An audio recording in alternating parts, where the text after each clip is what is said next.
Assalamualaikum warahmatullahi wabarakatuh.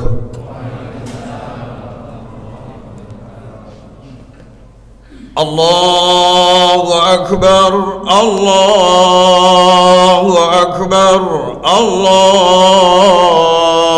Akbar, Allahu Akbar, Allahu Akbar, Allahu Akbar, Allahu Akbar, Allahu Akbar, Allahu Akbar, Allahu Akbar kabira, walhamdulillahi katsira, wa subhanallahi bukratan wa asila.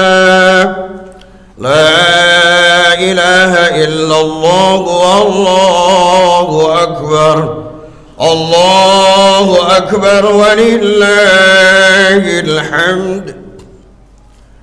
Alhamdulillah, alhamdulillahilladzi khalaqal insana fi ahsani taqwim وهدانا إلى الحق وإلى طريق مستقيم دينا قيما ملة إبراهيم حنيفا وما كان من المشركين أشهد أن لا إله إلا الله وحده لا شريك له وأشهد أن محمدًا عبده ورسوله اللهم صل وسلم وبارك على حبيبنا ونبينا محمد وعلى آله وأصحابه أجمعين. أما بعد فيا عباد الله أوصيكم وإياي بتقوى الله فقد فاز المتقون.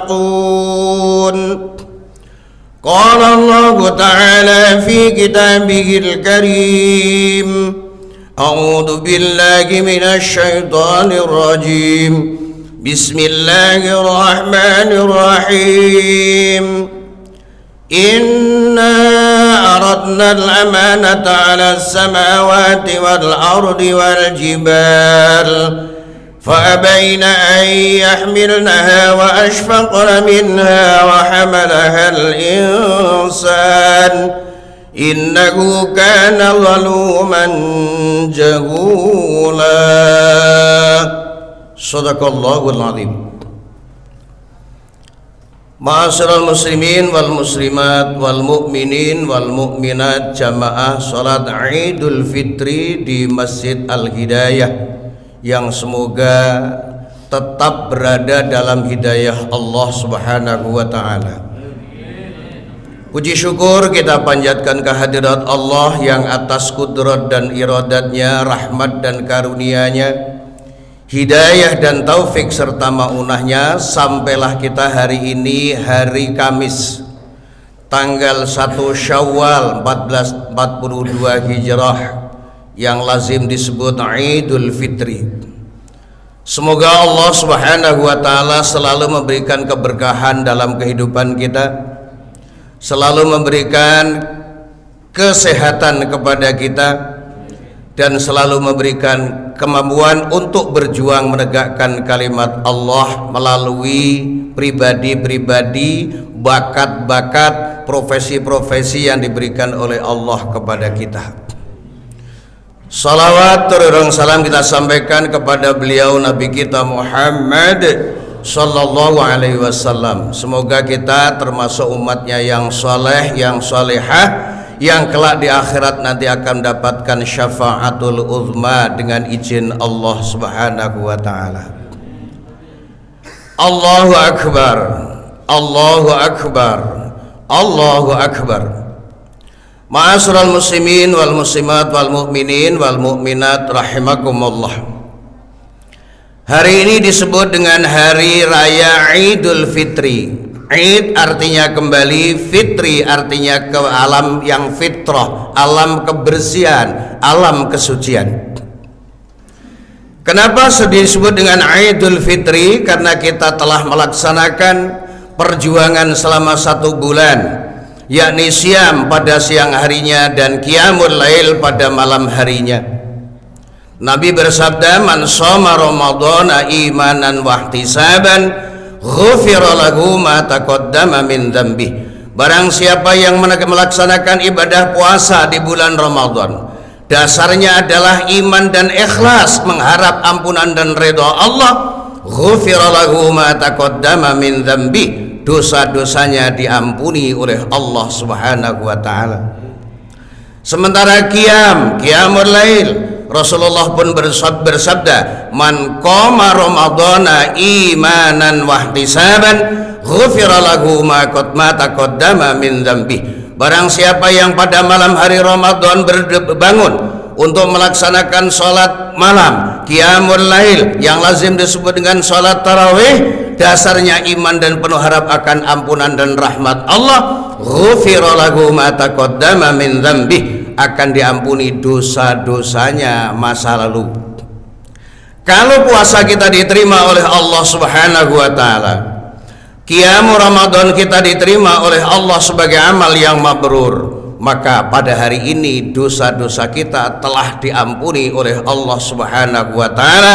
Insyaallah kita akan keluar dari Ramadan kayaumi waladathu ummuh, seperti bayi yang lahir dari rahim ibunya masing-masing. Semoga amal kita diterima, dosa kita diampuni, hidup kita penuh berkah dari Allah Subhanahu wa ta'ala. Allahu akbar, Allahu akbar, Allahu akbar. Ma'asyiral muslimin wal muslimat wal mu'minin wal mu'minat rahimakumullah. Untuk mengetahui kita ini fitrah atau tidak, maka ada beberapa indikasi yang harus kita pahami. Paling tidak melalui 4 hal yang diberikan oleh Allah Subhanahu wa ta'ala kepada kita. Yang pertama, orang yang fitrah adalah orang yang akalnya berfungsi sebagaimana mestinya. Tujuan Allah memberikan akal kepada kita. Apa tujuan Allah memberikan akal kepada kita? Supaya manusia bisa membedakan benar dan salah. Ketika kita kemudian keluar dari bulan Ramadan, akal sehat kita kemudian mampu membedakan ini yang benar, ini yang salah. Kemudian akhirnya berpihak kepada yang benar, meninggalkan yang salah. Berarti puasa kita mabrur, qiyamul Ramadan kita mabrur, dosa kita maghfur, kita kembali menjadi insan fitrah. Yang kedua, melalui nurani, fuad, hati nurani, hati kecil. Hati kecil yang diberikan oleh Allah kepada kita, perasaan yang ada diberikan oleh Allah kepada kita adalah untuk membedakan baik dan buruk. Ketika kita keluar dari bulan Ramadan ini, ternyata kita mampu membedakan mana yang baik, mana yang buruk. Akhirnya kita melaksanakan yang baik dan meninggalkan yang buruk. Pada dasarnya kita puasa kita mabrur, qiyamul lail kita mabrur, dosa kita maghfur, dan akhirnya kita menjadi hamba-hamba Allah yang kembali kepada insan fitrah. Yang ketiga, melalui pendekatan nafsu. Nafsu diberikan oleh Allah Subhanahu wa taala agar manusia mempunyai satu himmah, mempunyai satu cita-cita yang positif di bawah kendali akal dan perasaan yang sehat. Akal yang sehat dan perasaan yang bersih akan melahirkan himmah atau cita-cita yang baik. Ketika kita keluar dari bulan Ramadan, kemudian ada himmah untuk meningkatkan kualitas diri kita, mengembangkan potensi diri kita ke arah yang positif. Pada dasarnya akal kita telah berubah menjadi nafsul mutmainnah, pertanda bahwa ibadah puasa kita diterima, qiyamul lail kita diterima, sehingga yang ada dalam benak kita adalah hal-hal yang positif, yang lazim disebut dengan positive thinking, bukan negative thinking. Pemikiran-pemikiran yang positif saja. Untuk apa? Mengembangkan potensi yang diberikan oleh Allah kepada kita. Pendekatan yang keempat, indikasi fitrah adalah kita diberikan organ-organ tubuh oleh Allah Subhanahu wa taala dari ujung rambut sampai ke ujung kaki. Ketika kita keluar dari bulan Ramadan, ternyata organ-organ tubuh kita masih ringan dan mau diajak berbuat baik, melaksanakan perintah Allah Subhanahu wa taala, menjauhi larangannya, pertanda siam Ramadan kita mabrur, qiyam Ramadan kita mabrur, dosa kita maghfur, yang akhirnya organ-organ tubuh kita gunakan sebagai alat untuk mendekatkan diri kepada Allah Subhanahu wa taala. Semoga empat hal yang diberikan oleh Allah, akal sehat, nurani yang bersih, kemudian nafsu yang mutmainnah, ditambah dengan organ-organ tubuh kita bisa manfaatkan dalam rangka untuk mendekatkan diri kita kepada Allah Subhanahu wa taala dalam suasana fitrah. Allahu akbar, Allahu akbar, Allahu akbar. Sesuai dengan tema yang kita sepakati dengan pengurus Masjid Al-Hidayah, sedikit kita bicara tentang insan fitrah dan tanggung jawabnya terhadap amanat Allah Subhanahu wa taala. Merujuk firman Allah Subhanahu wa taala dalam surat Al-Ahzab ayat 72. A'udzu billahi minasyaitonir rajim. Bismillahirrahmanirrahim. Inna aradna al-amanata 'ala as-samawati wal ardi wal jibal fabaina an yahmilnaha wa ashfaqna minha wa hamalaha al-insan innahu kana zaluman jahula. Allah berfirman, sesungguhnya aku pernah menawarkan amanat kepada langit, kepada bumi, kepada gunung. Tiga makhluk besar, makhluk raksasa ciptaan Allah itu menolak karena takut berkhianat kepada Allah Subhanahu wa taala. Karena makhluk yang raksasa itu menolak menerima, mengemban amanat Allah, wa hamalahal insan, akhirnya amanat itu diemban oleh manusia. Berdasar kepada firman Allah surat Al-Ahzab ayat 72, maka siapapun kita, berapapun usia kita, sebagai apapun kita, setinggi apapun strata pendidikan kita, semuanya kita harus sadar bahwa kita adalah pengemban amanat Allah Subhanahu wa taala. Kenapa manusia yang harus dipilih oleh Allah sebagai pengemban amanat? Wa hamalahal insan. Ada 4 alasan yang harus kita renungkan di suasana fitrah ini. Alasan yang pertama adalah alasan khalqiyah. Apa maksudnya? Alasan yang pertama khalqiyah, maksudnya kita diciptakan oleh Allah Subhanahu wa taala dari sekian banyak jenis makhluk Allah, maka manusia adalah makhluk yang terbaik yang diciptakan oleh Allah Subhanahu wa taala. Jadi kita harus merasa bahwa kita ini adalah makhluk terbaik yang diciptakan oleh Allah. Jika dibandingkan dengan makhluk-makhluk yang lainnya, katakanlah makhluk yang lainnya yang diciptakan oleh Allah, ketika dijual belikan ternyata punya harga yang mahal, tetap saja manusia adalah ciptaan Allah yang terbaik. Laqad khalaqnal insana fi ahsani taqwim. Sungguh aku telah ciptakan manusia dalam bentuk yang terbaik. Jadi kita harus merasa bahwa kita ini adalah makhluk yang terbaik, maka pantaslah kita mengemban amanat Allah. Alasan yang kedua adalah alasan akliyah, alasan akal. Di antara sekian banyak jenis makhluk ciptaan Allah Subhanahu wa taala, manusialah yang diberikan akal yang paling sempurna. Termasuk di dalamnya malaikat. Malaikat diberikan akal oleh Allah Subhanahu wa taala, diberikan perasaan oleh Allah, tapi tidak diberi nafsu oleh Allah, maka malaikat tidak bisa mengembangkan kepribadiannya, mengembangkan potensi dirinya. Sementara manusia diberikan akal, diberikan perasaan, diberikan nafsu, yang diharapkan tiga potensi ini mampu mengembangkan potensi diri, pengembangan kepribadiannya. Allahu Akbar, Allahu Akbar, Allahu Akbar. Jadi kita harus merasa bahwa sesungguhnya kita kecuali diciptakan dalam bentuk yang terbaik secara fisik, Allah memberikan akal yang paling sempurna kepada manusia.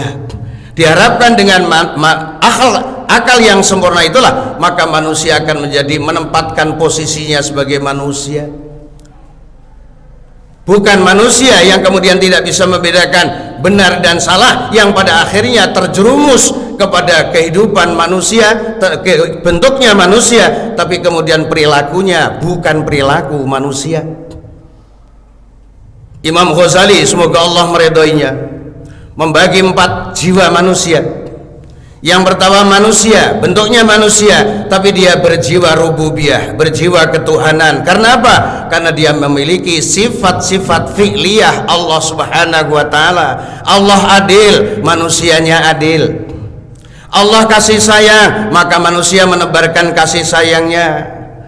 Allah Subhanahu wa taala punya sifat pemaaf, maka manusia pun saling memaafkan antara sesamanya. Dia manusia tapi punya sifat-sifat fi'liyah, pekerjaan Allah Subhanahu wa taala, maka nafsunya disebut nafsu rububiyah. Ada manusia jenis kedua, manusia bentuknya tapi punya jiwa sabuiyah, dia punya jiwa binatang buas. Manusia bentuknya tapi jiwanya berjiwa binatang buas.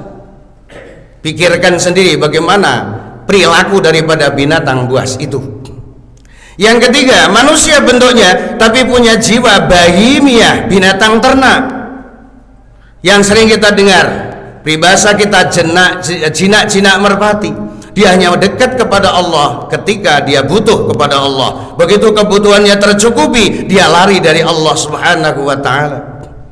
Manusia yang keempat adalah manusia bentuknya tapi perilakunya, jiwanya syaitaniyah, manusia berjiwa setan.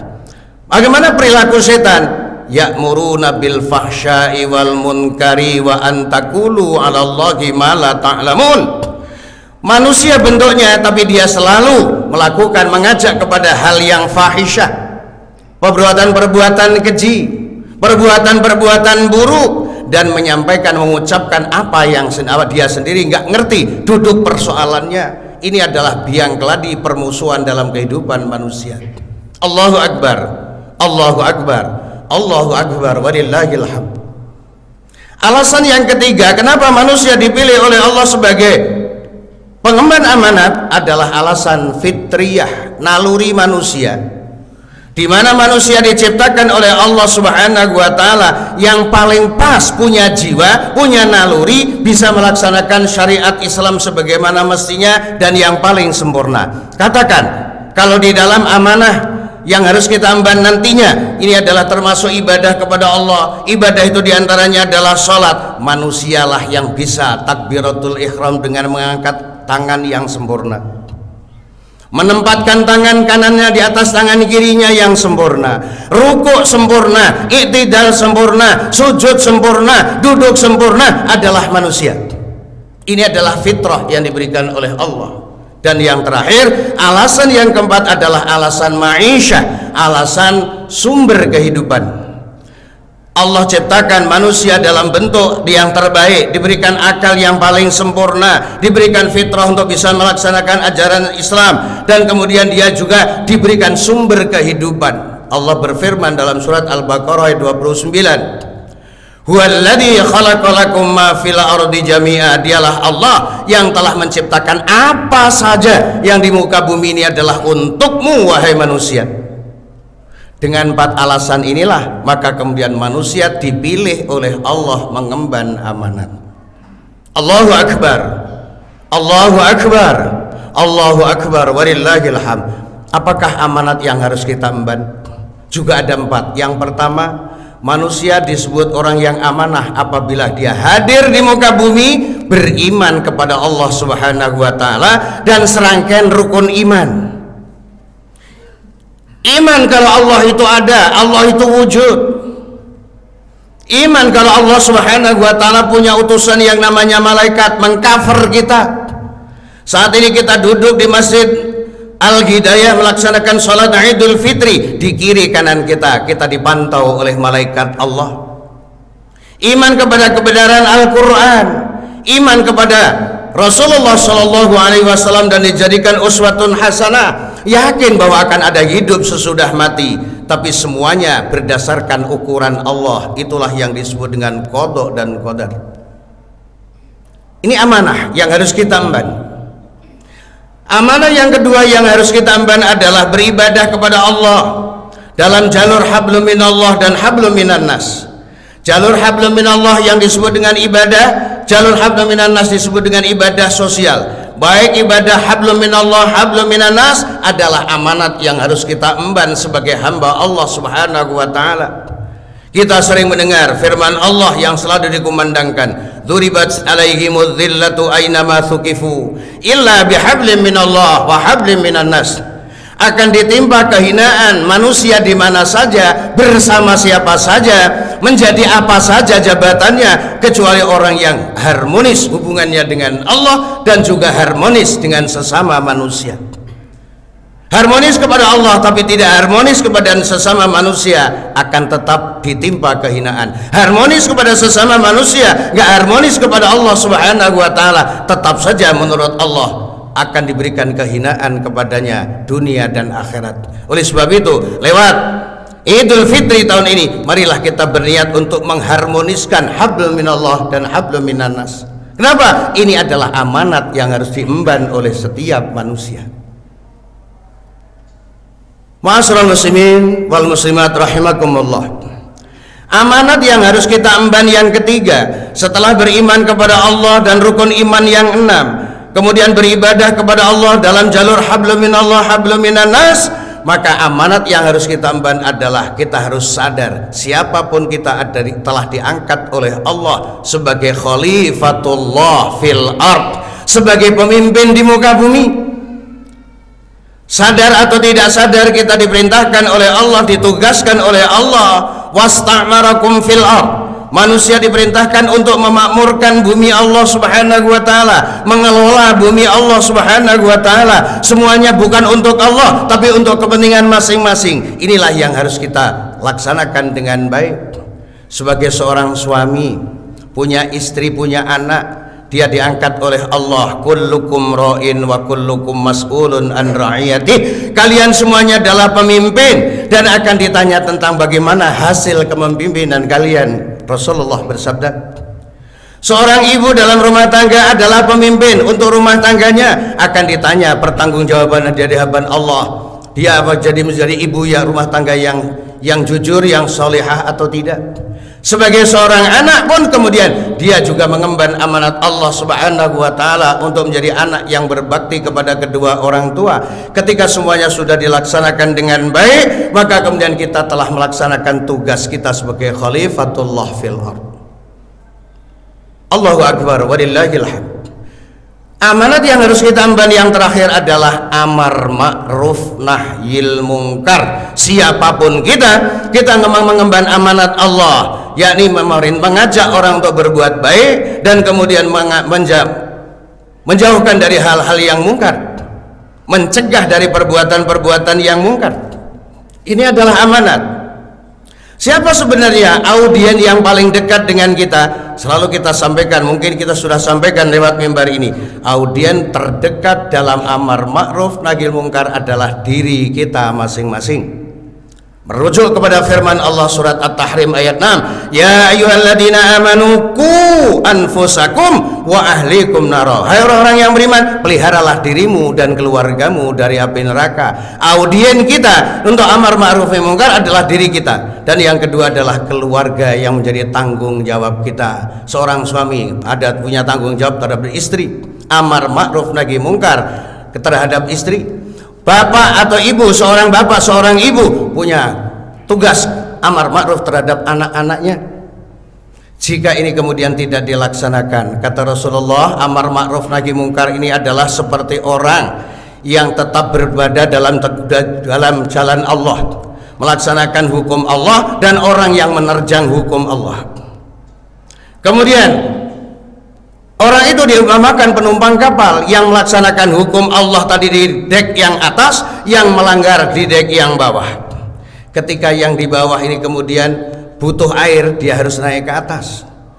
Mungkin dia karena merasa supaya tidak merepotkan yang di atas, mengganggu yang di atas, kemudian dia punya ide, bagaimana kalau kapal ini saya bor, toh kami dekat dengan air.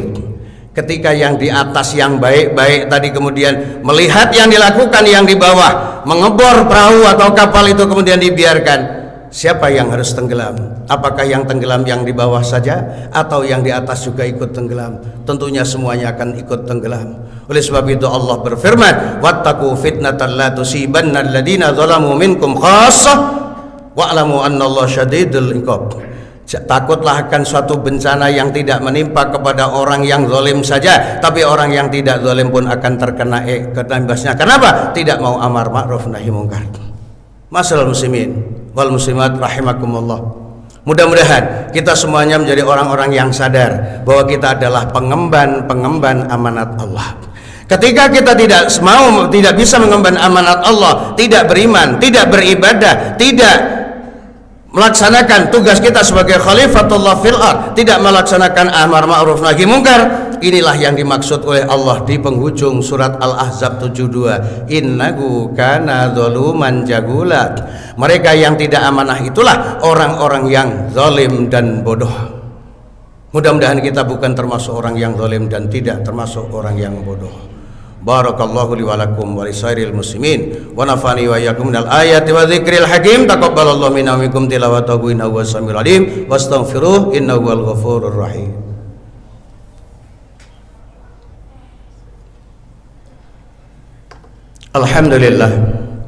Alhamdulillahilladzi hadana li hadza wa ma kunna linahtadiya laula an hadana asyhadu an la ilaha illallah wahdahu la syarikalah wa asyhadu anna muhammadan abduhu wa rasuluh. Allahumma salli wa sallim wa barik ala sayyidina Muhammadin wa ala alihi wa ashabihi wa dhurriyyatihi wa lubaitihi ajma'in. Amma ba'du, faqad qala Allah ta'ala fi kitabihil karim, a'udzu billahi minasyaitonir rajim, bismillahirrahmanirrahim. Ya ayyuhalladzina amanu taqullaha wa qulu qawlan sadida yuslih lakum a'malakum wa yaghfir lakum dhunubakum wa may yuti'illaha wa rasulahu faqad faza fawzan 'azima. Wa qala Allah, innallaha wa malaikatahu yusholluna 'alan nabi ya ayyuhalladzina amanu shallu 'alaihi wa sallimu taslima. Allahumma shalli wa sallim wa barik ala sayyidina Muhammad wa ala ali sayyidina Muhammad kama shallaita ala sayyidina Ibrahim wa ala ali sayyidina Ibrahim fil alamin innaka Hamidum Majid. Ma'asyiral muslimin wal muslimat rahimakumullah. Setelah kita melaksanakan Idul Fitri, dosa-dosa kita diampuni oleh Allah dengan siam Ramadan dan qiyam Ramadan, kita punya tanggung jawab, kita adalah hablum minan nas. Kita punya salah, mungkin ucapan kita, mungkin perilaku kita, mungkin sikap kita yang tidak sesuai, mungkin melukai hati daripada saudara-saudara kita. Oleh sebab itu Allah berfirman dalam surat Al-A'raf 199, khudil afwa, jadilah kalian pemaaf. Kita memaafkan sesama walaupun kita dalam suasana Covid. Yang dimaksudkan di sini adalah hati kita untuk berniat saling memaafkan. Mudah-mudahan kita lengkapi hablum minallah kita, siam Ramadan dan qiyam Ramadan, dengan saling anjang sana, saling memaafkan kesalahan satu dengan yang lain. Akhirnya marilah kita berdoa kepada Allah Subhanahu wa taala, terutama saudara-saudara kita di Palestina yang dibantai oleh Zionis Israel. Mudah-mudahan yang meninggal menjadi syuhada di mata Allah, yang sakit disembuhkan penyakitnya oleh Allah, yang sedih dibahagiakan oleh Allah Subhanahu wa taala. A'udzu billahi minasyaitonir rajim. Bismillahirrahmanirrahim. Allahumma shalli wa sallim ala sayyidina Muhammad sayyidil awwalin wal akhirin wa sallim. Wa radhiyallahu tabaraka an kulli sahabati Rasulillahi ajma'in. Alhamdulillahi rabbil alamin. Hamdan na'imin, hamdan syakirin, hamdan yuwaffi ni'amahu wa yukafi mazidah. Ya Rabbana wa lakal hamdu wa lakal syukur kama yanbaghi li jalalikal karim wa li'azimi sultanik. Allahumma shalli wa sallim ala sayyidina Muhammadin fil awwalin wal akhirin. Wa shalli wa sallim ala sayyidina Muhammadin fil anbiya wal mursalin. Wa shalli wa sallim ala sayyidina Muhammadin fil malaila ila yaumiddin. Allahumma ighfir lana wa li walidayna warhamhuma kama rabbayana shaghira. Allahumma inna nas'aluka as-sihhata wal afiyata war ridhaka wal jannata wa na'udzubika min sakhatika wan nar. Allahumma a'izzal islam wal muslimin wa dhilla syirka wal zalimin. Allahumma ansur man nasaraddin wa khudhul man khadhalal muslimin. Allahumma a'li kalimataka ila yaumiddin wa dammir a'daka a'da'adin. Allahumma shattid samlahum wa farriq jam'ahum wa zalzil aqdamahum biyadikal khair innaka ala kulli syai'in qadir. Allahumma ansur ikhwanana minal mu'minina wal mu'minat wal muslimin wal muslimat fi Palestin. Allahumma ja'al mautahum syuhada mardahum syifa birahmatika wa maghfiratika ya arhamar rahimin. Ya Allah, ya Tuhan kami, terimalah puasa kami ya Allah, terimalah qiyamul lail kami ya Allah, ampuni dosa-dosa kami ya Allah, keluarkan kami dari Ramadan ini seperti bayi yang lahir dari rahim ibunya masing-masing ya Allah. Ya Allah, ya Tuhan kami, kuatkanlah iman Islam orang-orang di antara kita kami ya Allah, walaupun kami harus menghadapi berbagai tantangan dan ujian ya Allah. Istiqomahkanlah iman kami dan Islam kami, serta kami tetap menjunjung tinggi akhlakul karimah. Ya Allah, ya Tuhan kami, saudara-saudara kami di Palestina dibantai oleh Zionis Israel ya Allah. Masjidil Aqsa yang merupakan kebesaran-Mu ya Allah diganggu oleh mereka ya Allah. Berikanlah kekuatan kepada orang-orang Palestina ya Allah. Mereka yang meninggal, jadikanlah mereka syuhada di sisi-Mu ya Allah. Yang sakit, berikanlah kesembuhan kepadanya ya Allah. Keluarga yang ditinggal tentunya dalam keadaan sedih, bahagiakanlah mereka ya Allah. Ya Allah, ya Tuhan kami, kami yang hidup di republik yang kita cintai ini ya Allah, berikanlah kekuatan iman kepada kami ya Allah. Berikanlah hidayah dan taufik kepada pemimpin-pemimpin kami ya Allah. Tuntunlah kami ke jalan yang benar ya Allah. Rabbana la tuzigh qulubana ba'da idh hadaitana wa hab lana min ladunka rahmah innaka antal wahhab. Rabbana atina fid dunya hasanah wa fil akhirati hasanah wa qina adzabannar. Ja'alana Allahu wa iyyakum minal 'aidin al faizin bi rahmatika wa maghfiratika ya arhamar rahimin. Walhamdulillahi rabbil alamin. Walafu minkum. Assalamualaikum warahmatullahi wabarakatuh.